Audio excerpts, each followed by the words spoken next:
मनीष जी, ये जो खेल पलटा है, इसके कयास बहुत दिनों से लगाए जा रहे थे। मतलब सोचिए, मुख्यमंत्री पद से इस्तीफा दिया है नीतीश कुमार ने, मुख्यमंत्री बनने के लिए ही, और बन भी गए हैं।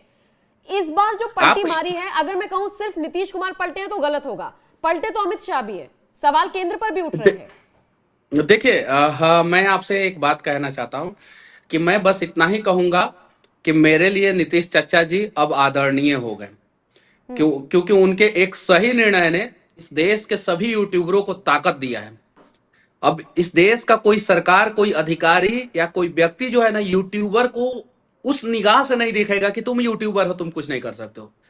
अब उस निगाह से देखेगा कि अरे ये यूट्यूबर है, ये कुछ भी कर सकते हैं, इस निगाह से देखेगा।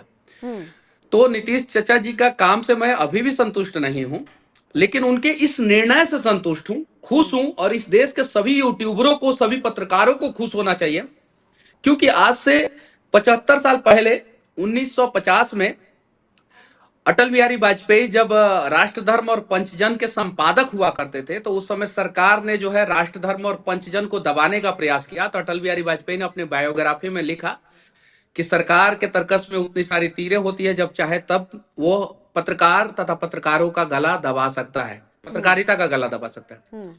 वो कहानी थोड़ी पुरानी हो गई थी, लोगों को याद नहीं था। अब एक नई कहानी, यूट्यूबर का भी गला दबाएंगे तो वो सरकार को सबक सिखा सकता है। अटल बिहारी वाजपेयी ने सरकार को सबक सिखाया था। किसी भी सरकार को ये किसी ने नहीं दिया है पावर कि वो पत्रकार या यूट्यूबर का गला दबाए, चाहे वो पत्रकार लेफ्ट विंग का हो, राइट विंग का हो, सेंट्रल विंग का हो, किसी भी विंग का, चाहे उससे आपका मतभेद हो, मनभेद हो, आपका मैच नहीं करता हो विचारधारा, कोई फर्क नहीं पड़ता।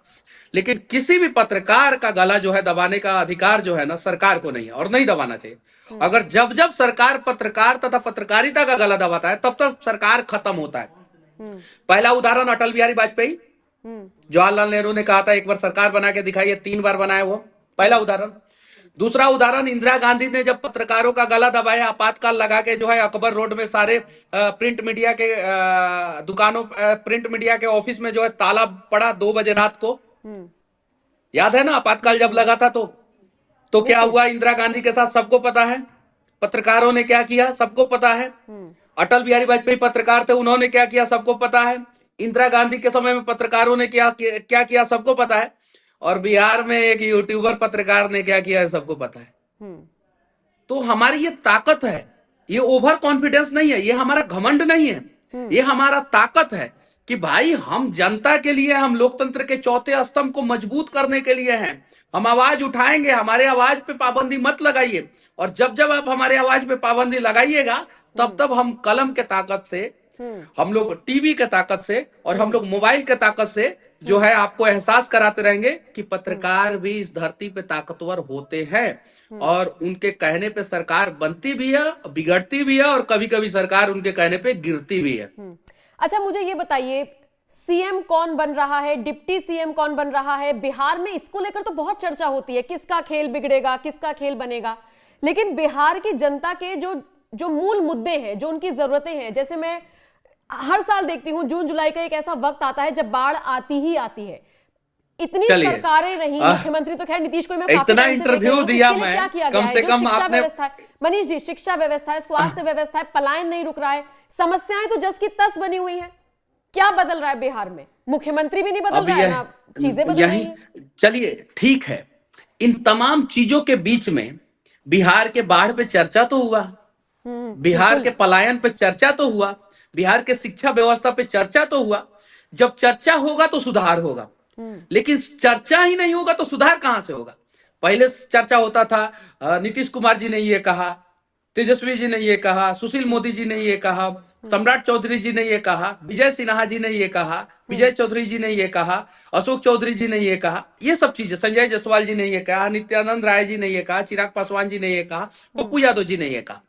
अब बिहार में इन्हीं नेताओं से चर्चा होगा कि बिहार बाढ़ पे आप क्या कहना चाहते हैं, आप शिक्षा व्यवस्था पे क्या कहना चाहते हैं, स्वास्थ्य व्यवस्था पे क्या कहना चाहते हैं। तो जब हम सवाल पूछेंगे तो सुधार भी होगा, लेकिन जब हम सवाल ही पूछना भूल जाएंगे तो अत्याचार होगा। जब एक बार देश के लोगों ने सवाल पूछना भूल गए थे, देश के लोग, सोने की चिड़िया हुआ करती थी भारत, तो आपस में ही लड़ना शुरू कर दिए, तो मुगल आ गए हमारे ऊपर और मुगल आके अत्याचार किए। जब अत्याचार किए तो शिवाजी, गुरु गोविंद सिंह जैसे लोगों के अंदर जोश आया और उन्होंने सवाल करना शुरू किया, तो मुगल शासन खत्म हुआ। फिर कुछ दिन लोग सो गए तो अंग्रेज आ गए हमारे ऊपर। फिर जो है भगत सिंह, चंद्रशेखर आजाद, सरदार पटेल, जयप्रकाश नारायण, ऐसे ऐसे लोग जो है, कर्पूरी ठाकुर जैसे लोग जो है सवाल करना शुरू किए, श्री कृष्ण बाबू जैसे लोग सवाल करना शुरू किए, तो फिर अंग्रेज देश छोड़ के भागे। फिर उसके बाद बिहार के लोग सो गए, क्योंकि जब देश आजाद हुआ उस समय बिहार इस देश का सबसे समृद्ध राज्य हुआ करता था। ये मैं नहीं कह रहा हूं, 1963 में फोर्ड फाउंडेशन ने जो सर्वे किया था उसमें बताया था कि बिहार के लोग सबसे ज्यादा खुशहाल हैं। डेवलपमेंट रेशियो जो है 1963 में बिहार का नंबर 1 था पूरे देश में, और इकोनॉमी के मामले में बिहार देश में तीसरे नंबर पे था। क्योंकि बिहार एक छोटा राज्य था और बंगाल बिहार से बड़ा था, महाराष्ट्र बड़ा था और भी बहुत सारा राज्य, तो तीसरे नंबर पे था बिहार। उसके बाद से बिहार के लोगों को लगा कि अरे सर्वे तो हो गया, हम तो सबसे आगे हैं, हमारे यहाँ तो बरौनी फर्टिलाइजर है, हमारे यहाँ एनटीपीसी है, हमारे यहाँ बोकारो स्टील सिटी है, हमारे यहाँ जमशेदपुर टाटा पावर का फैक्ट्री है, हमारे यहाँ कोयला है, अबरक है, हमारे यहाँ गंगा नदी है, हमारे यहाँ सब कुछ है। तो 1963 के बाद सर्वे में भी हमें नंबर 1 बता दिया गया। श्री कृष्ण सिंह उस समय मुख्यमंत्री हुआ करते थे बिहार के। उसके बाद बिहार के लोग सो गए तो 2023 में जो है उसका निर्णय निकला कि बिहार तो सबसे पीछे चला गया ह्यूमन इंडेक्स के मामले में, पर कैपिटा इनकम के मामले में बिहार, लैंड के लिए जो मारपीट होता है उसमें सबसे ज्यादा मर्डर बिहार में हो रहा है। अगर डेंसिटी के हिसाब से एनएच को देखा जाए तो सबसे कम बिहार में है, नेशनल हाईवे डेंसिटी के हिसाब से, पब्लिक डेंसिटी, पॉपुलेशन डेंसिटी के हिसाब से देखा जाए तो सबसे कम नेशनल हाईवे बिहार में है। एजुकेशन में बिहार पीछे चला गया, हेल्थ में पीछे चला गया, जो नंबर 1 पे था 63 में। तो जब हम सोएंगे, जब हम सवाल पूछना भूल जाएंगे, तब यही होगा। अगर 6 महीना कुंभकर्ण नहीं सोया रहता तो रावण को शायद बताता कि भाई तुम गलत कर रहे हो, तुम गलत कर रहे हो, तो रावण गलत नहीं करता। तो जब जो लोग भी सो जाएगा, हम लोग भी सो गए, हमारा बिहार पीछे चला गया, अब हम बिहार के लोग जग रहे हैं, हमारे ऊपर सवाल हो रहा है, हमसे बिहार के बाढ़ पे पूछा जा रहा है, शिक्षा व्यवस्था पे पूछा जा रहा है। और मैं दावे के साथ कहता हूं कि अगले 1 से 2 महीना के अंदर अंदर सरकार को नदियों से नदियों को जोड़ने वाला प्रोजेक्ट लाना पड़ेगा। 1 से 2 महीना, ये एक और भविष्यवाणी कर रहा हूं मैं कि सरकार जो है, बिहार सरकार नदियों से नदियों को जोड़ने वाला प्रोजेक्ट लाएगा और बिहार का सबसे बड़ा समस्या पे समाधान शुरू होगा। ये गारंटी, वादा है। क्योंकि ये प्रोजेक्ट जो है अटल बिहारी वाजपेयी का था। उन्होंने कहा था बिहार में भाषण में कि नदियों से नदियों को हम जोड़ेंगे, लेकिन उसके बाद से मनमोहन सिंह आ गए। कांग्रेस तो बिहार से ऐसे भी नफरत करती थी। उस प्रोजेक्ट को ठंडे बस्ते में डाल दिया गया कि नदियों से नदियों को नहीं जोड़ा जाए। आप उठाइए इंटरव्यू अटल बिहारी वाजपेयी का, भाषण उठाइए, अटल बिहारी वाजपेयी जी के भाषण में था कि हम सोनपुर और दीघा को जोड़ने वाला पुल बनाएंगे, हम गांधी सेतु के बगल में पुल बनाएंगे, हम जो है 1-2 और पुल बनाएंगे बिहार में, और बिहार में नदियों को नदियों से जोड़ेंगे, कोसी में रेलवे पुल बनाएंगे। वो सब उनका प्रोजेक्ट था। कांग्रेस 10 साल जो है सबको ठप कर दी। नितिन गडकरी जी, मोदी जी आए तो सबको सही किए, लेकिन नदियों से नदियों को जोड़ने वाला प्रोजेक्ट अभी कंप्लीट नहीं हुआ है।